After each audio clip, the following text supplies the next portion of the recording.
लोकसभा में बीजेपी सांसद रमेश बिधूड़ी ने गुरुवार को सारी मर्यादाएं लांघ दी। चर्चा के दौरान बिधूड़ी ने बसपा सांसद दानिश अली पर आपत्तिजनक टिप्पणी की।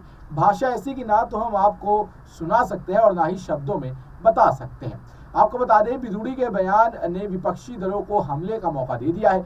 अब बीजेपी भी बैकफुट पर नजर आने लगी है। बिधूड़ी की जो टिप्पणियां हैं उसको संसद की कार्यवाही से हटा दिया गया है। बीजेपी ने भी कारण बताओ नोटिस उनके खिलाफ जारी कर दिया और 15 दिनों में जवाब मांगा है।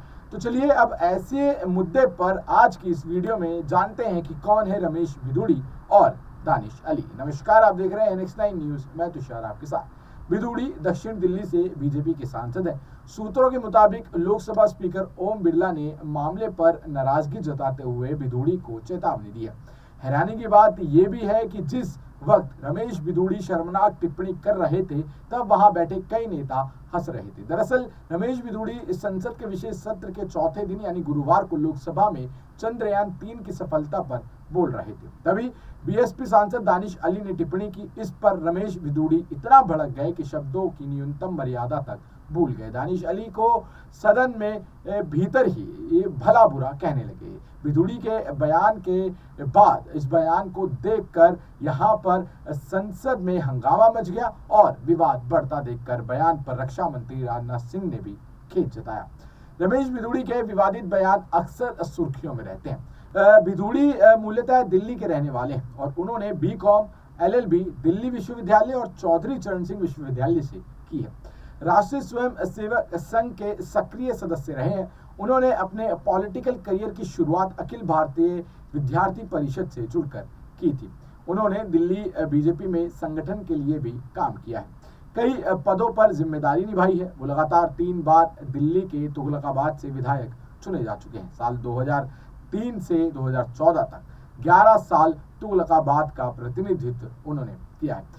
लगातार दूसरी बार दक्षिणी दिल्ली से सांसद बने हैं। साल 2014 के चुनाव में बीजेपी ने बिधूड़ी को दक्षिण दिल्ली लोकसभा सीट से टिकट दिया और उन्होंने जीत हासिल की। साल 2019 के चुनाव में भी बिधूड़ी को बीजेपी से टिकट मिला और वह लोकसभा के सदस्य चुने गए।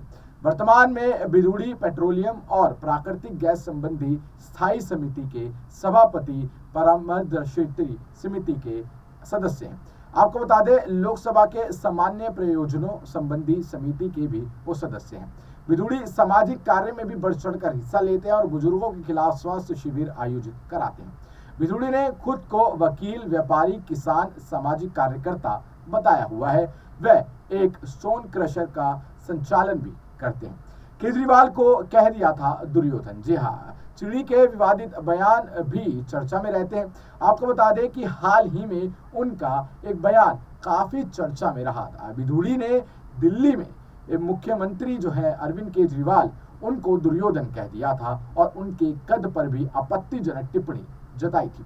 इसके अलावा जब एक माता पिता स्कूल की समस्या लेकर बिधूड़ी के पास पहुंचे तो उन्होंने कहा था, बच्चे पैदा क्यों किया फिर। इससे पहले उन्होंने एक बयान में कहा था, जहां भी मुसलमान अल्पसंख्यक होता है यहां मानवाधिकार की बात होती है और जहां ये बहुमत में आ जाते हैं वहां खून खराबा शुरू हो जाता है। जब ओवैसी से भिड़ गए थे बिधूड़ी, जी आप आपको बताते हैं कि ओवैसी से भी बिधूड़ी भिड़ चुके हैं। बिधूड़ी 2014 में भी संसद में AIMIM के प्रमुख असदुद्दीन ओवैसी से भिड़ गए थे। बिधूड़ी ने यहां तक कह दिया था कि विपक्ष के कुछ सांसदों को पाकिस्तान भेज देना चाहिए। बाद में उन्होंने माफी मांग ली थी। दरअसल रोजेदार कैंटीन सुपरवाइजर को जबरन रोटी खिलाने के मामले पर संसद में घमासान हो गया था। लोकसभा में 3 सांसदों ओवैसी, पप्पू यादव और बिधूड़ी के बीच हाथापाई की नौबत आ गई थी। आपको बता दें कि महित बिगड़ते देखकर, यानी कि जिस तरीके के वहां हालात हो गए थे उसको बिगड़ते देखकर सांसद कृति आजाद ने पप्पू यादव को शांत करवाया और कुछ अन्य सांसदों ने बिधूड़ी को काबू में किया। अब आपको बता दें, बीजेपी कार्यकर्ताओं की पिटाई का भी उन पर जो है वो आरोप लग चुका है। जी हाँ, आपको बता दें कि बिधूड़ी पर सरदार वल्लभ भाई पटेल की 143वीं जयंती मनाने के लिए अपने निर्वाचन क्षेत्र में संगम विहार में रन फॉर यूनिटी कार्यक्रम के दौरान पार्टी कार्यकर्ताओं के साथ मारपीट और दुर्व्यवहार करने का भी आरोप लगाया जा चुका है। जी हाँ, आपको बता दें कि बिधूड़ी की क्या है राजनीति ताकत, अब इस पे बात करें तो रमेश भिदुड़ी गुर्जर समाज से आते हैं और बीजेपी से ही राजनीतिक जीवन की शुरुआत की। भिदुड़ी दक्षिण दिल्ली सीट पर वोटर्स के बीच अच्छी खासी पकड़ रखते हैं। उन्होंने 2019 के चुनाव में आम आदमी पार्टी के उम्मीदवार राघव चड्ढा को 3,67,000 वोटों से हराया था। जी हाँ, इस सीट से दूसरी बार जीत उन्होंने इस बार हासिल की थी। भिदुड़ी को सीट पर पड़े कुल 12,14,222 वोटों में से 6,87,000 वोट मिले थे, जबकि चड्ढा को यहां पर 3,19,000 वोट ही हासिल हो पाए थे। इस सीट पर बॉक्सर से कांग्रेस उम्मीदवार बने विजेंद्र सिंह की जमानत जब्त हो गई थी। विजेंद्र को 1,64,000 ही वोट मिले थे, जो कुल वोटों के छठे हिस्से से भी कम थे। तो इस आंकड़ों से आप देख सकते हैं कि भिदुड़ी की कितनी अच्छी खासी पकड़ यहाँ पर देखने को मिलती है। इससे पहले 2024 में भिदुड़ी ने आम आदमी पार्टी के उम्मीदवार देवेंद्र शेरावत को 1,07,000 वोटों के अंतर से हराया था। इस सीट पर जातिगत समीकरण एक बड़ी भूमिका निभाते हैं। यहाँ से सुषमा स्वराज और मदन लाल खुराना जैसे दिग्गज नेताओं ने भी चुनाव जीत चुका है। 2009 में कांग्रेस के रमेश कुमार ने भिदुड़ी को इस सीट पर हराया भी था। कौन है दानिश अली? जी हाँ, अब बात करते हैं रमेश भिदुड़ी ने जिस सांसद के खिलाफ आपत्तिजनक शब्दों का संसद में प्रयोग किया, दानिश अली, वो कौन है? दानिश अली यूपी की अमरोहा लोकसभा सीट से सांसद हैं और वो 2019 में बसपा के टिकट पर चुनाव लड़े और जीते। उन्होंने बीजेपी के कंवर सिंह तंवर को करीब 63,000 वोटों से हराया और यहां पर चुनाव जीता। दानिश के दादा महमूद अली विधायक और 1977 में हापुड़ सीट से सांसद भी रह चुके हैं।